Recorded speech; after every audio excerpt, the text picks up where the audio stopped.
listen in the news, we sometimes we don't understand what's going on.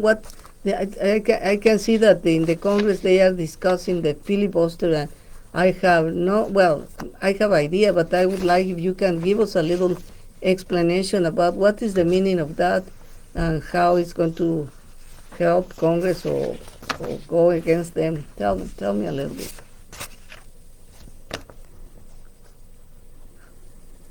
Yeah, that filibuster is something. Is something?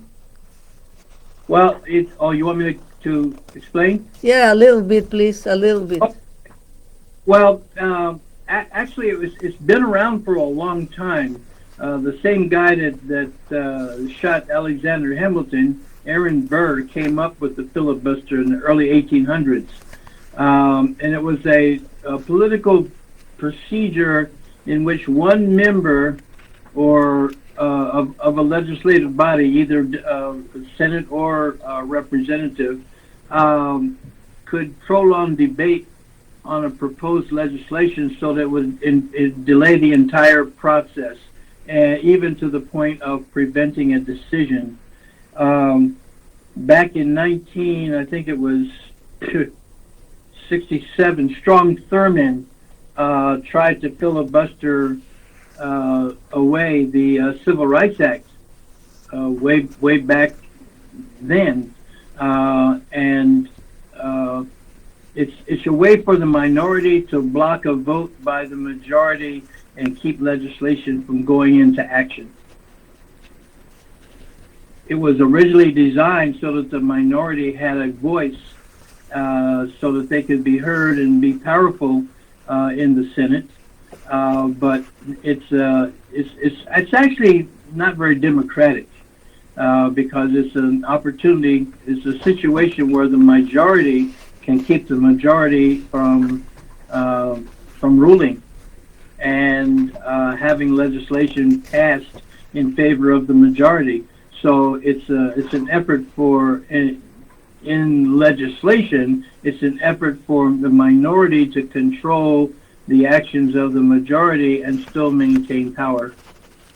Bueno, les voy a tratar de explicar lo que nos dijo, ¿eh? Dice que este procedimiento es un procedimiento histórico que se originó en los años 1800 cuando estaba Hamilton.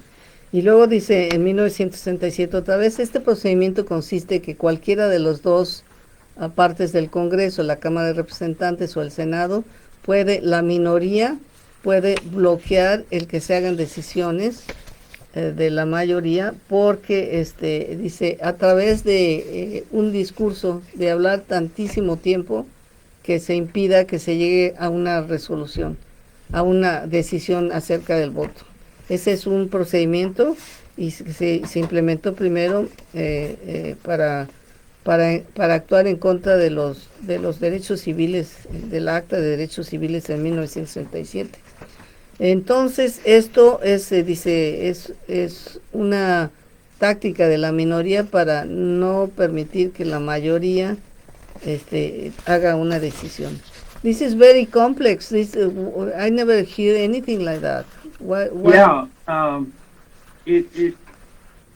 during President Obama's administration, the majority of senators used the filibuster to shut down and block the DREAM Act, transparency and campaign spending, which is the Disclosed Act, gun violence legislation. It prevented that from going into effect, and workers' rights.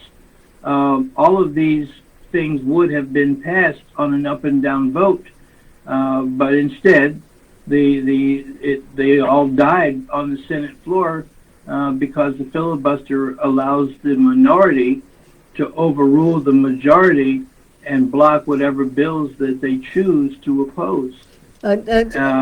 Michael, Michael, repeating the first law that Obama was going to implement that was blocked. The first Dream one, Act. The DREAM Act, okay. Yeah. Fíjense, este sistema de filibuster se ha usado para bloquear decisiones de la mayoría que hubieran pasado fácilmente si no se hubiera establecido esto. Y dice, durante la administración del presidente Obama, las leyes que se bloquearon era el acta de los saneadores, el Dream Act, que iba a beneficiar a todos los hijos de inmigrantes, a todos los muy jóvenes indocumentados, también el establecer límites a las donaciones, a las campañas, y también otra propuesta era el terminar con la violencia con las armas. Todas esas fueron bloqueadas por la minoría, simplemente a través del filibuster, de hacer discursos muy largos para evitar que se vote y que se muera en las cámaras, ya sea en el Senado o en la Casa de Representantes, la propuesta de ley. How long can a filibuster speech last? Like, for example, you do it in the last when the Senate or the Congress is going to close, or what? In old days, it could last as long as one person could stand and speak. And Strom Thurmond back in 60. Well, Strom Thurmond attempted to block the Civil Rights Act of 1957, and he had people try to do it in 64. That's when it finally passed in 64, and it was the minority senators who were trying to stop that legislation, and the same thing that they did with the Dream Act. And now, recently, they changed the rules so they don't even have to stand up and speak for an exhausted period of time. They can just use the filibuster to hold up the vote, and until the time expired for when it had to be voted on, and then it would just die on the floor. And that's what they're trying to do now.